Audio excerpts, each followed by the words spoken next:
आपल्या आई किंवा आजीच्या हातची ज्वारीची भाकरी अशा पद्धतीने हातावरती केलेली तुम्ही कधी खाल्ली आहे का? तर हातावरची भाकरी ही एक काळाआड गेलेली रेसिपी आहे. तर आधीच्या काळामध्ये घरोघरी हातावरच्या भाकऱ्या बनवल्या जायच्या.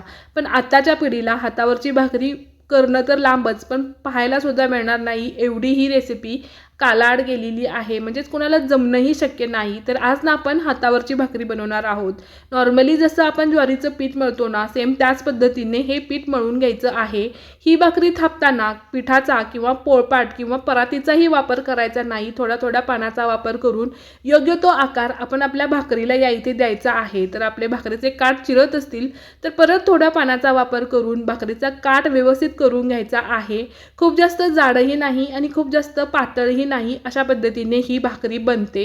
आणि ही भाकरी भाजताना वरतून जसं आपण पाणी वगैरे लावतो तसं काहीच लावायची गरज नाही. फक्त एकाच बाजूने ही भाकरी भाजायची असंही काही नाही. दोन्हीही बाजूने ही भाकरी छान अशी भाजायची.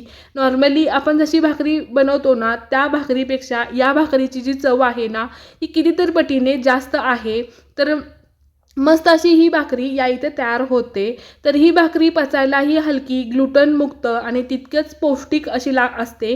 कारण यामध्ये पिठाचा वगैरे वापर कुठेच होत नाही. मस्त भन्नाट अशा चवीची ही भाकरी तयार होते. तर एकदम कालाड गेलेली ही रेसिपी आहे.